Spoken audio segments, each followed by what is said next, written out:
poor food truck girl laughed at the millionaire's offer until he whispered, "You're my fake wife now." Hello everyone, before we begin today's story, I have a small favor to ask. Please hit subscribe and turn on the notification bell so you never miss our channel's new videos. It is quick, free, and the best way to support us in bringing you more dramatic stories. Your support means the world to us. Where are you watching from? Drop your city or country in the comments below. Thank you very much. Now, let us get back to our main character.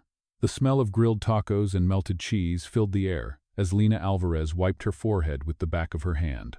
It was almost midnight, and her small food truck sat at the corner of a busy Los Angeles street. The line of customers had finally disappeared, leaving only the sound of sizzling oil and a faint city breeze that carried the hum of distant traffic. Her arms ached, her rent was due, and her food supplier had just raised prices again. Still, she smiled faintly at the sight of her glowing sign, Lena's Street Bites, flickering proudly in the dark. She had built this truck with her own savings, every dent and scratch a reminder of how far she had come since her father's diner closed down. She was wiping the counter when a black luxury car pulled up beside her truck. Out stepped a man in a perfectly tailored suit, tall, confident, the kind of man who looked like he belonged in a boardroom, not in front of a food truck at midnight. "Are you still open?" he asked, his tone polite but firm. Lena blinked, surprised. Yeah, you want tacos or fries?" The man studied her sign, then smiled slightly. "Both, and maybe a deal."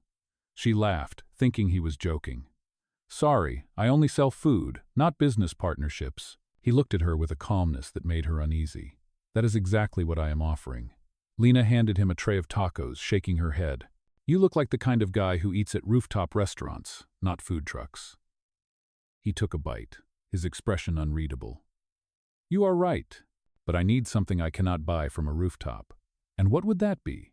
she asked, crossing her arms. "A wife," he said simply. She nearly dropped the spatula. "I am sorry, what?" He set down the tray, his voice steady, unshaken by her disbelief. "A fake wife, for 3 months. A contract marriage."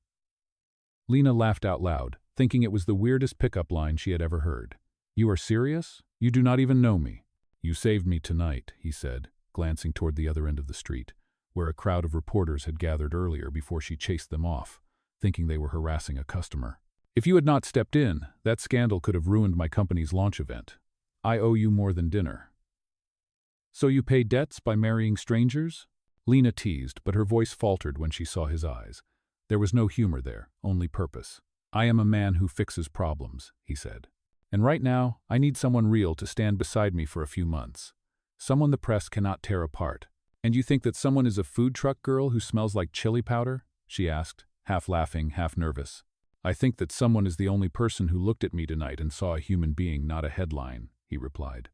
Silence fell between them, broken only by the hiss of the grill. Lena's heart thudded.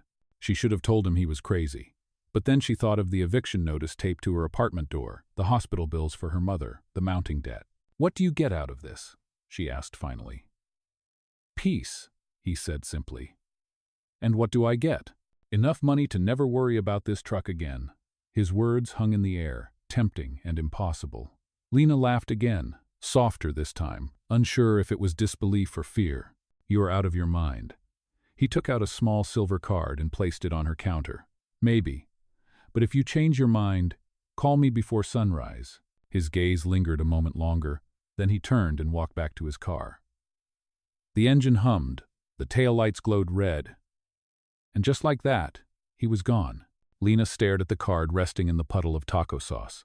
On it, engraved in elegant letters, were 2 words: Ethan Reed, CEO, Reed Holdings. She whispered to herself, still stunned, what kind of man offers marriage like a business deal? But as she looked around her empty truck, feeling the night grow colder, a tiny spark of curiosity flickered inside her.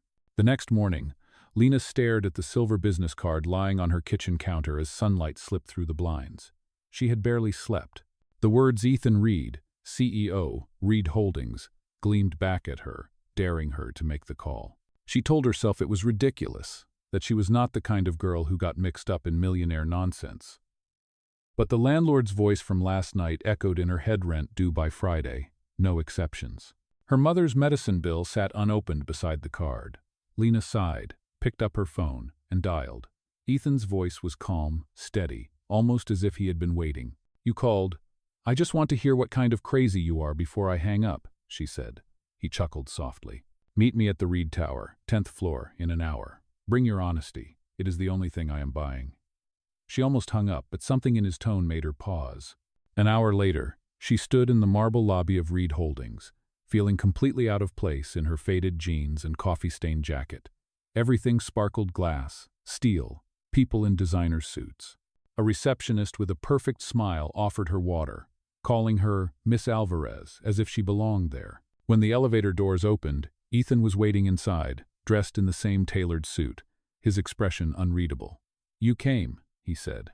"Do not look so surprised," she replied. "I needed to make sure you were not running a cult." His lips curved slightly. "Not yet." The elevator doors closed, and the silence stretched until it opened again into a vast office overlooking the city skyline. He gestured for her to sit. On the table between them lay a slim folder.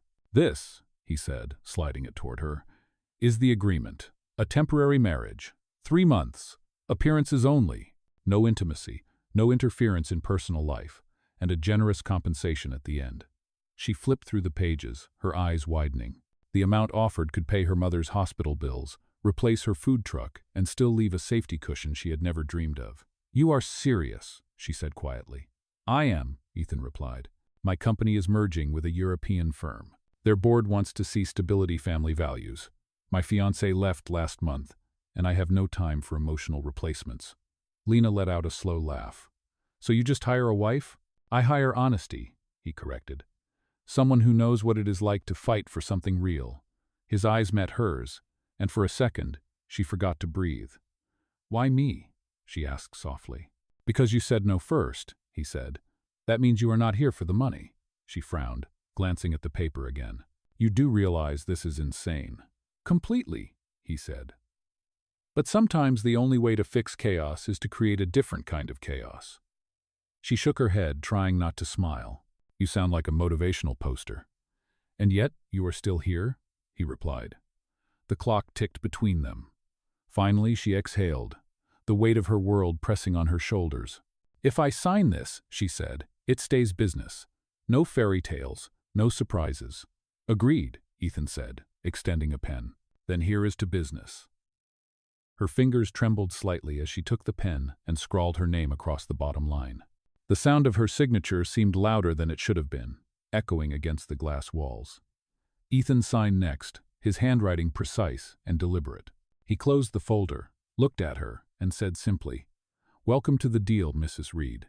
Lena blinked. "Do not call me that. It sounds weird." "Get used to it," he said with a faint smirk. "We have a press dinner tonight. You will need something to wear." "I have an apron," she said. He smiled. "We can do better than that." He pressed a button on the intercom. "Have the stylist prepare for a fitting this afternoon." As she followed him out of the office, Lena glanced down at her reflection in the polished elevator door. A food truck girl had just signed a marriage contract with a millionaire.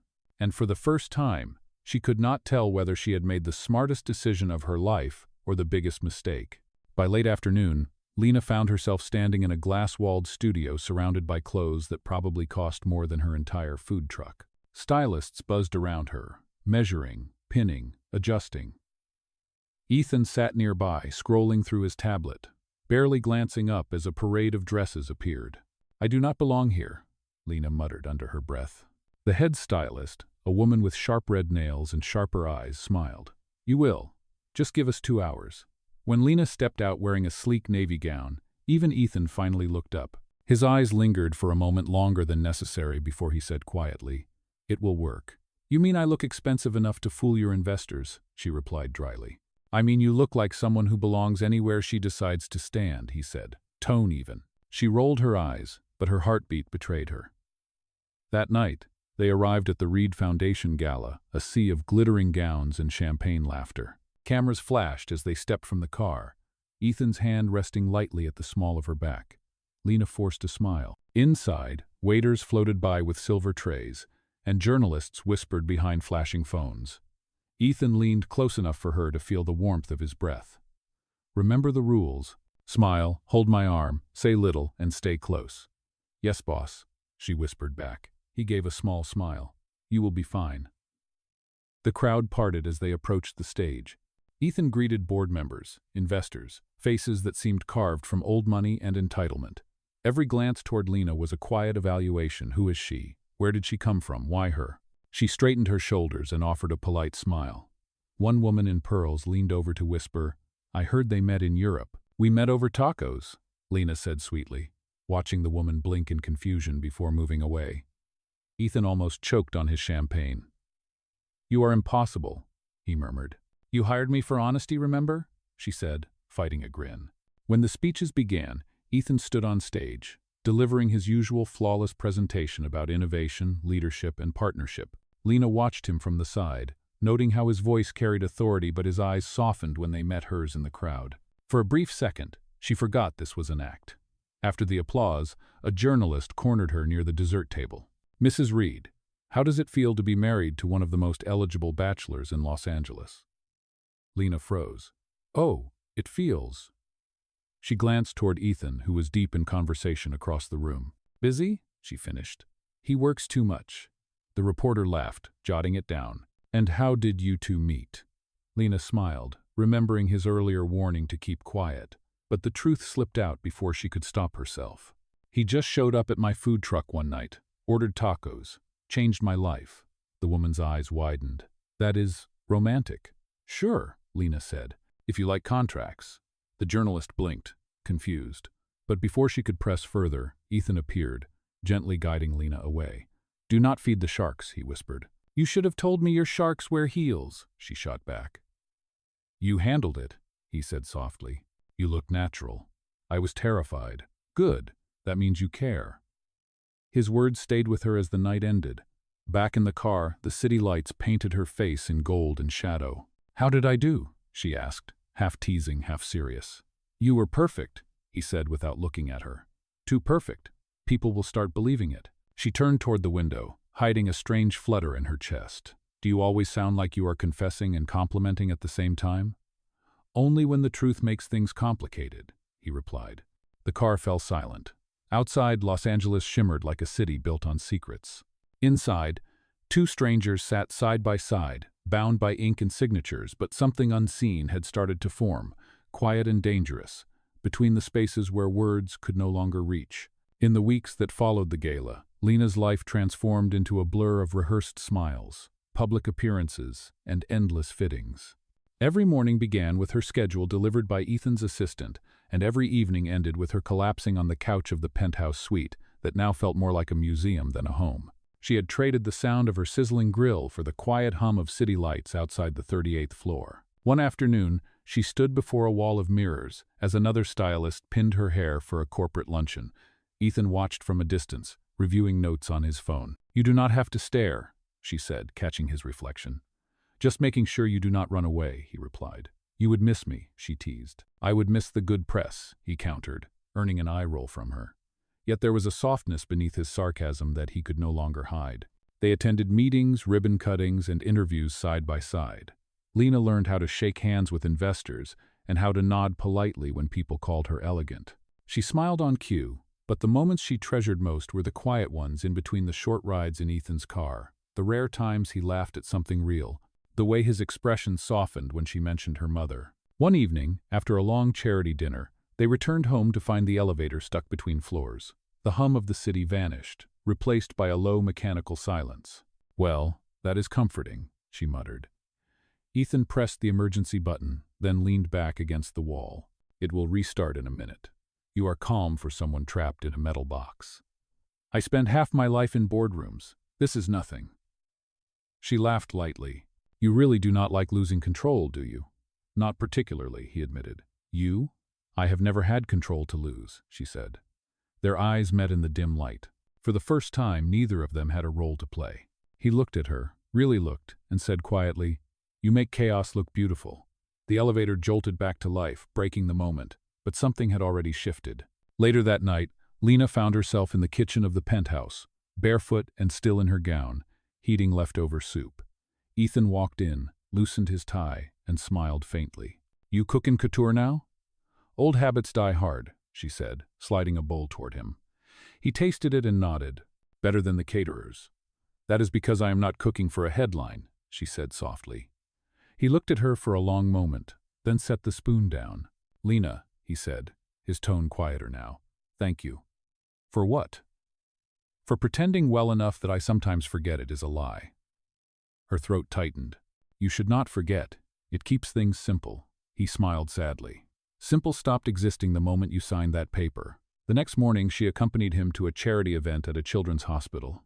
Cameras followed them as Ethan donated a new research wing under his family's name. Lena spoke with patience, laughing, holding hands, asking about their favorite foods. Watching her, Ethan realized how different she was from everyone he had ever worked with. She did not perform kindness. She lived it. That night, as they returned home, he poured 2 glasses of wine and handed her one. You were amazing today, he said. They loved you.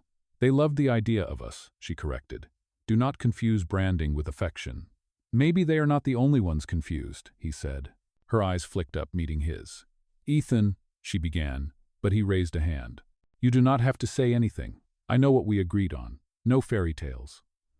Good, she whispered, setting the glass down before walking to her room. But once the door closed behind her, Lena leaned against it, heart racing, realizing the lie was starting to feel dangerously close to the truth. And on the other side of the wall, Ethan sat alone, staring at the untouched wine, wondering when the deal had stopped feeling like business.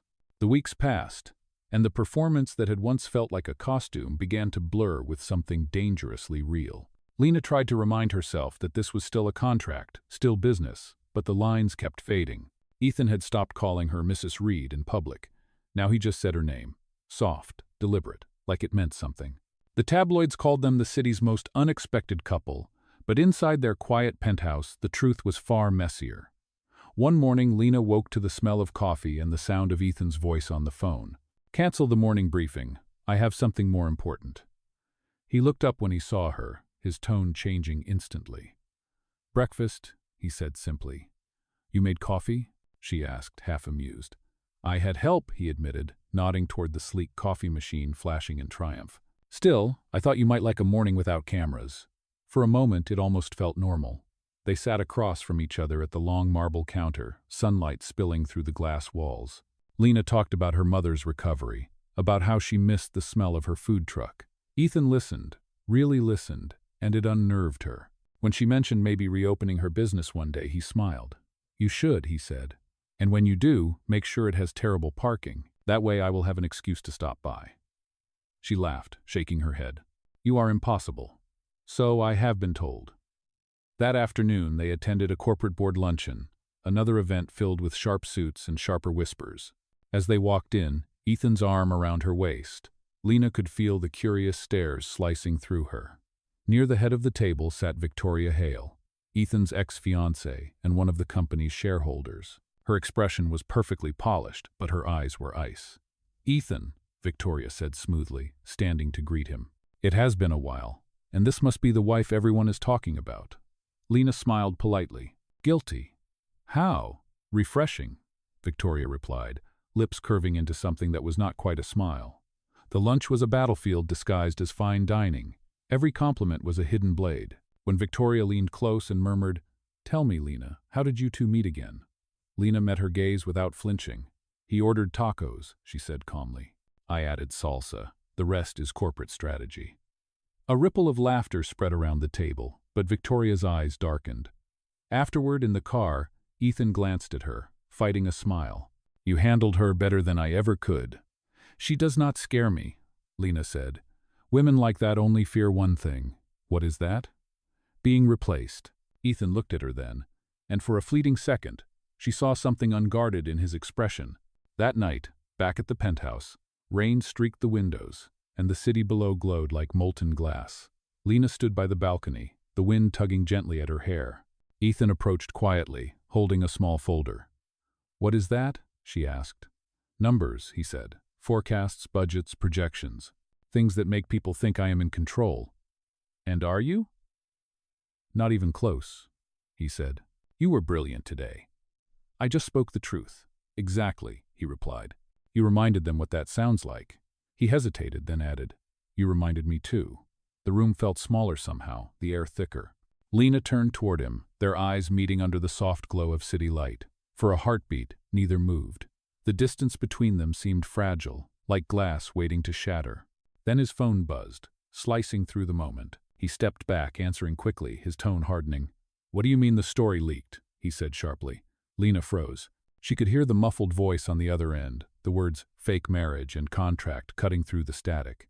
Ethan's jaw tightened. "Find out who sent it," he ordered before hanging up. When he looked at her, the warmth in his eyes was gone.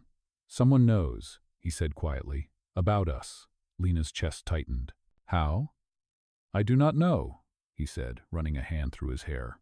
"But if the press gets the full story, everything we built could collapse." She swallowed hard. "You mean your company?" He looked at her then, the silence heavy. "I mean both of us." For the first time, Lena realized their lie had stopped being a shield. It had become a target, and someone out there was ready to take aim. The leak spread like wildfire. By morning, headlines screamed across every major outlet. CEO's marriage a lie. Ethan Reed's contract bride exposed. Cameras crowded the entrance of Reed Holdings, and reporters shouted questions that echoed like gunfire. Lena stood at the window of the penthouse, watching the chaos unfold below. Her phone buzzed nonstop texts from strangers, messages filled with disbelief, pity, or pure malice. Ethan paced the living room, his phone pressed to his ear as he barked orders to his legal team. "Contain it. Deny the source. We do not confirm anything until I say so." His voice was sharp, but his eyes were tired. When he hung up, the silence between them was heavy. "It is all over, is it not?" Lena asked quietly. "Not yet," he said. "I can still fix this." "Fix what?" she demanded. "The company or your image?" Ethan turned toward her, his expression caught somewhere between anger and regret. "Both. If I do not, thousands of people lose their jobs. You do not understand what is at stake." "You are right," she said bitterly. "I only understand that the person they are calling a fraud is me." He took a step closer. "Lena, I never wanted this to hurt you." "But it did," she said, "because I was stupid enough to think it meant something." Her voice cracked on the last word. Without waiting for him to respond, she grabbed her coat and left the room. Outside, the rain fell hard, cold against her skin as she stepped into the street. Cameras flashed. "Lena, did you marry him for money? Is it true it was all fake?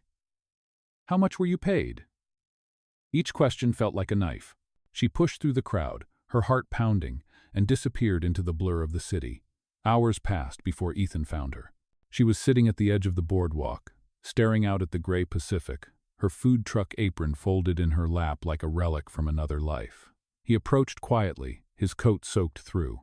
"You are going to get sick," he said softly. "Already am," she murmured without looking at him. He sat beside her, the wind tearing at their words. "You should have told me who leaked it," she said finally. "It was Victoria, was it not?" He hesitated, which was answer enough. "I will handle her," he said.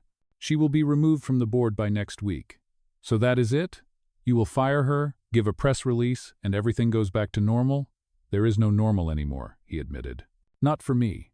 Lena turned to face him, eyes shining with tears. "Then why are you still fighting for the lie?" Ethan's jaw clenched. "Because the truth will destroy you. Maybe it already did," she whispered. The wind carried the sound of waves crashing below.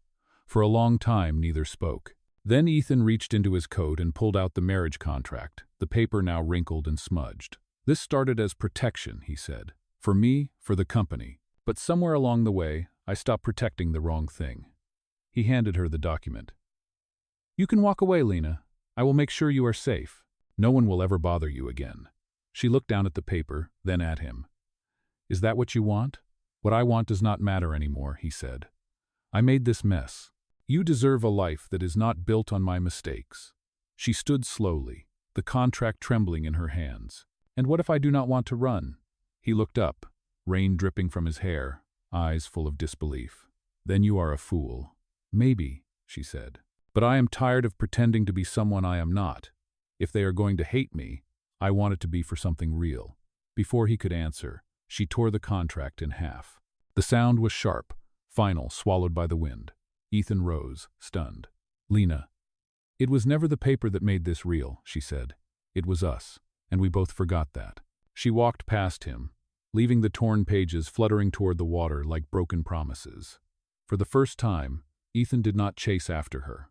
He simply watched, knowing that some things had to be lost before they could ever be found again.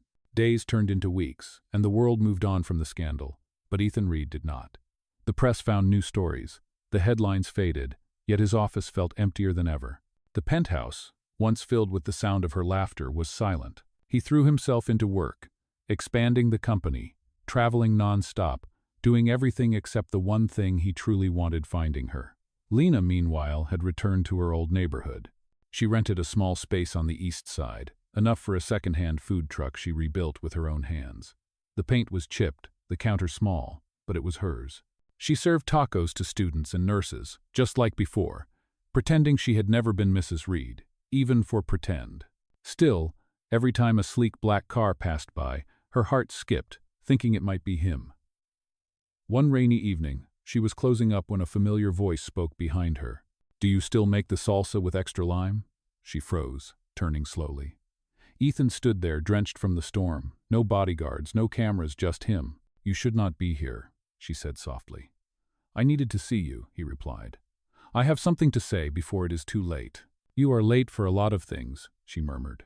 He nodded, accepting the sting. "You were right, Lena. I kept fighting for the lie because I was too scared to lose control.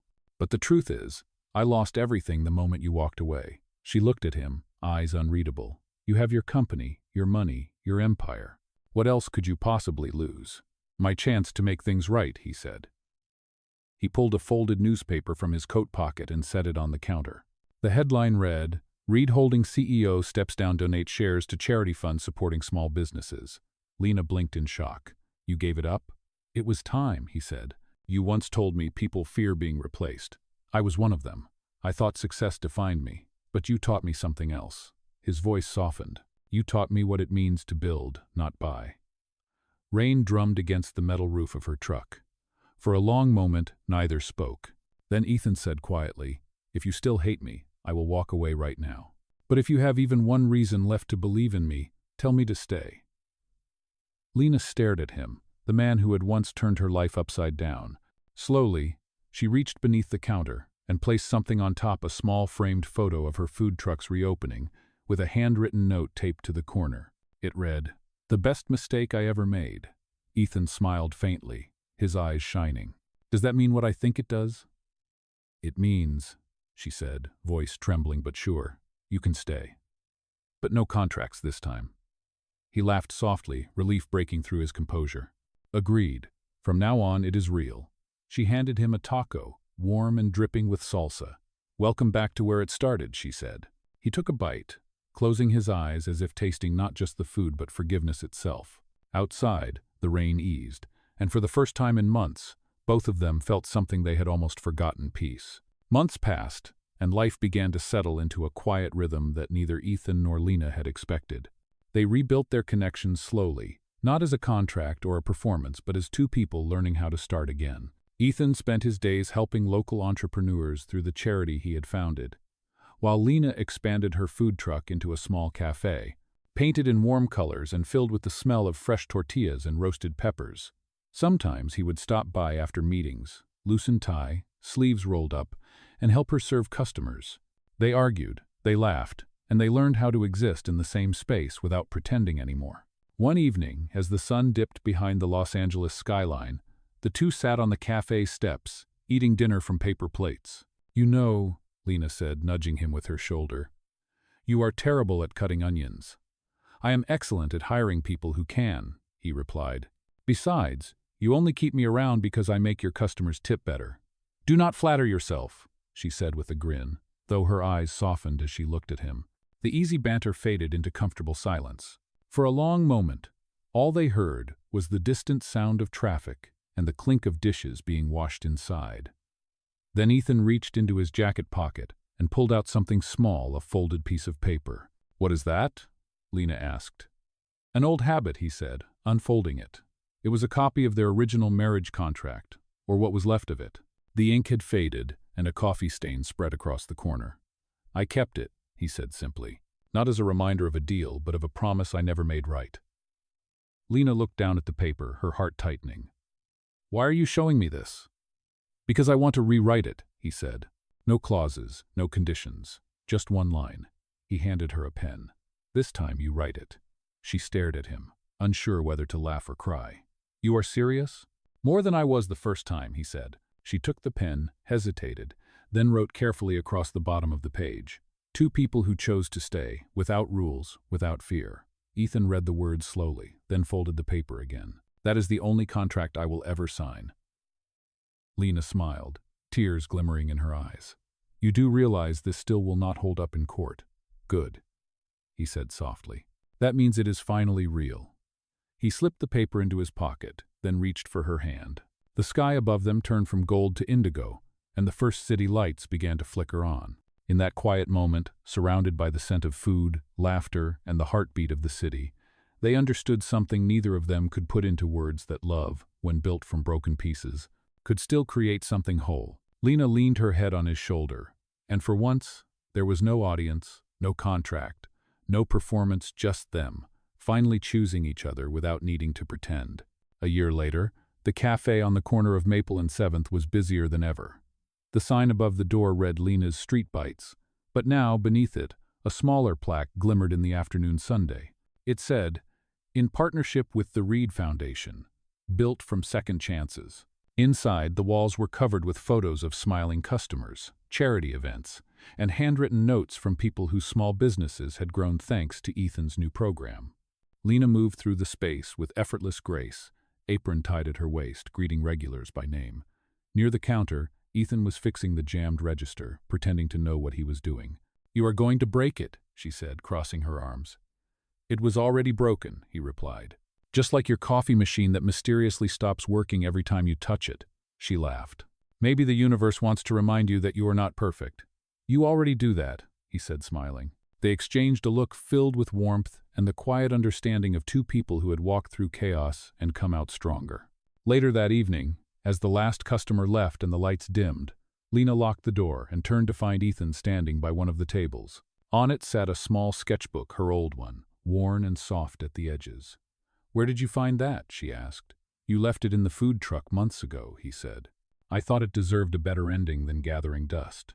She opened it slowly, flipping through pages of doodles and notes. On the last page, written in Ethan's handwriting, were the words, "Marry me, for real this time." Her breath caught. He reached into his pocket and pulled out a simple silver ring, nothing extravagant, just a quiet promise. "No contracts, no deadlines," he said. "Just one honest commitment. Stay with me, not because you have to, but because you want to." For a moment, Lena said nothing. Then she smiled through tears. "You know I hate cliches." "Then call it whatever you want," he said softly. "Just say yes." She set the sketchbook down, took his hand, and whispered, "Yes." Ethan slid the ring onto her finger, and the world seemed to pause around them. Outside, the city buzzed with life, neon lights glowing like a heartbeat in the distance. Inside, everything was still, anchored in that one perfect moment. A year ago, they had signed a deal built on lies. Tonight, they sealed a truth built on love. As they stood together in the quiet glow of the cafe, Lena looked up and said, "You know, if anyone had told me that a fake marriage would lead to all this, I would have laughed." Ethan smiled, brushing a strand of hair from her face. "Sometimes the best stories start with the worst ideas." She laughed softly and leaned in, their foreheads touching. The camera of time pulled back to the window, where the words painted in white still shimmered under the lights. "The best mistake we ever made." And for the first time, they both knew it was true.